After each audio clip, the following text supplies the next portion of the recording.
રાજકોટની પરિણીતા પાકિસ્તાનમાં ફસાઈ છે। મૂળ પાકિસ્તાની રેહાનાને વિઝા ન મળતા પાકિસ્તાનમાં જ ફસાઈ ગઈ છે।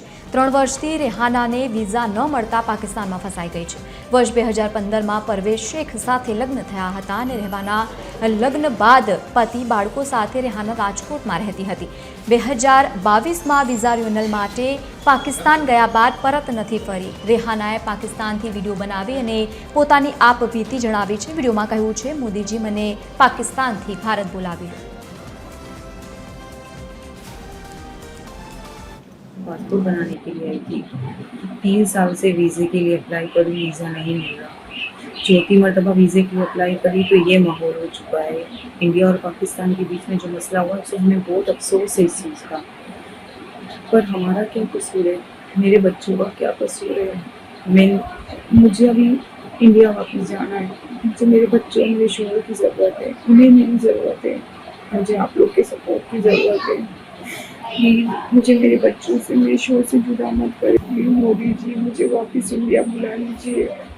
मेरे बच्चे मेरे बगैर नहीं रह सकते। मेरी बच्ची मेरी बेटी उसकी खाला के घर पर है।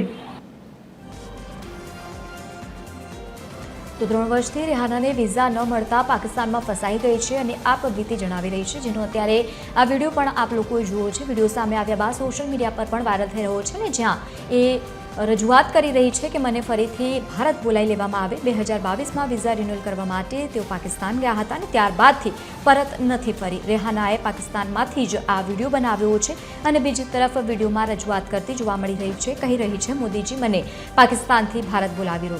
રાજકોટની આ પરિણીતા જે પાકિસ્તાનમાં ફસાઈ ગઈ છે અને વિઝા રિન્યુઅલની આ સમગ્ર ઘટના બની છે। 3 વર્ષથી રેહાનાને વિઝા ન મળતા પાકિસ્તાનમાં તે ફસાઈ ગઈ છે અને મદદ માટે ગુહાર લગાવતી જોવા મળી રહી છે અને અત્યારે તો તેને એક વિડીયો બનાવ્યો છે। લગ્ન બાદ પતિ અને બાળકો સાથે રેહાના રાજકોટમાં રહેતી હતી, પરંતુ વિઝા રિન્યુઅલની આ સમગ્ર પ્રક્રિયા જેમાં રેહાના ફસાઈ ગઈ છે અને ત્યારબાદ વિડીયો બનાવી ભારત સરકાર પાસે મદદની ગુહાર લગાવી રહી છે।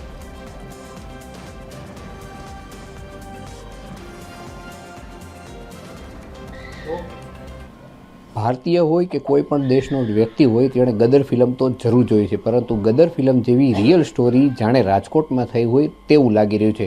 રાજકોટમાં રહેતા પરવેઝ નામના યુવાનના 2015માં પાકિસ્તાનમાં રહેતી યુવતી સાથે લગ્ન થયા હતા।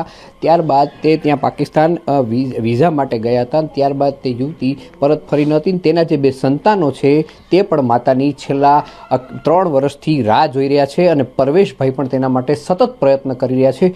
સમગ્ર વાત શું છે તે પરવેશભાઈ પાસેથી જ આપણે જાણીશું કે કઈ રીતના આ લગ્ન થયા અને કઈ રીતના હવે તેમની પત્ની જ્યાં પાકિસ્તાનમાં ફસાઈ છે પરત લાવવા માટે તે કેવા પ્રયત્નો કરી રહ્યા છે। TV 13માં પરવેશભાઈ આપનું સ્વાગત છે। શું છે આખી વાત? આખી વાતમાં તો એવું છે કે 2015માં મારે મેરેજ થયા છે આપણે રાજકોટમાં સદર બજારમાં। 2015માં મેરેજ થયા હતા, પછી 2022માં અમે પાકિસ્તાન ગયા એના પાસપોર્ટ રિન્યૂ કરવા માટે। પાસપોર્ટ રિન્યૂ થઈ ગયું, બધુંય થઈ ગયું। 2 દિવસની વાર હતી ને તો એમાં થોડુંક અચૂડચું થતું હતું કે બોર્ડર પાર નહીં કરી શકે મારી છોકરી, મારી સાસ, એવી રીતે કહેતા હતા ને થોડીક મુશ્કેલી જેવું થઈ જશે, તો એવી રીતે અહીંયા રહી ગઈ। અત્યારે 3 વર્ષ થઈ ગયા, અત્યારે તો વિઝાથી કાંઈ મળતું જ નથી અને 3 ફેરી અહીંથી મેં પેપર મોકલા, પણ રિજેક્ટ જ થઈ જાય છે અને વિઝા જ નથી દેતા એને। તમારા લગ્ન 2015માં કઈ રીતના પાકિસ્તાનમાં રહેતી સાથે થયા છે? શું છે આખી વાત? 2015માં લગ્ન થયા। 2012થી અમે વોટ્સઅપ થ્રુ વાત કરતા હતા। મારા માસીની દીકરી છે, મારે સગા માસી થાય એની દીકરી છે। મારા મામા ફર્સ્ટ ટાઈમ ગયા હતા 2012માં કે 11માં, એ લોકો અહીંયા ગયા હતા પાકિસ્તાન। તો અહીંયા વાત કરી હતી કે અત્યારે અમારી બેનનો છોકરો છે એ કે લગ્ન કરશો? તો એ કે હા, એ કે આપણે જોઈ લેશું, એ કે વાત કરજો, એ કે તમે ઇન્ડિયા જાઓ પાછા। તો એ કે મારા મામા અહીંયા આવ્યા અને વાત કરી અમને બધાને। તો મેં કીધું હા વાંધો નહીં, મેં કીધું પછી વોટ્સઅપ નંબરને બધું લીધું ને પછી 2012થી અમારી વાત ચાલુ થઈ। 2015માં એ લોકો આવ્યા 3 વર્ષ પછી। એ પહેલાં એ પાસપોર્ટ બધું કર્યું હતું, અહીંયા એ લોકોએ બનાવ્યા ને બધું કર્યું। તો 2015માં એ લોકો અહીંયા આવ્યા 1 મહિનાનો વિઝા લઈને, નૂરી વિઝા લઈને આવ્યા હતા એ લોકો। 3 મા દીકરા 3 આવ્યા હતા અહીંયા। 1 મહિનાનો વિઝા અહીંયા રહ્યો, પછી 1 મહિનામાં અઠવાડિયામાં મારા લગ્ન થઈ ગયા એમાં જ। 7 વર્ષનો લગ્નગાળો ત્યારે ચાલ્યો હતો આ પાકિસ્તાન ગઈ પહેલાં, તો ત્યારે સંતાનમાં શું હતું? શું વાત છે આખી? બે દીકરા હતા, મારે એક દીકરી હતી ને એક દીકરો પણ હતો. બેયને લઈને હું પાકિસ્તાન ગયો 2022માં જ. હમણાં ડિસેમ્બર 2022માં અમે ગયા હતા. એક દીકરી ને દીકરો બે છે, બેયને લઈને ગયા હતા અમે પાસપોર્ટ રિન્યૂ કરવા માટે.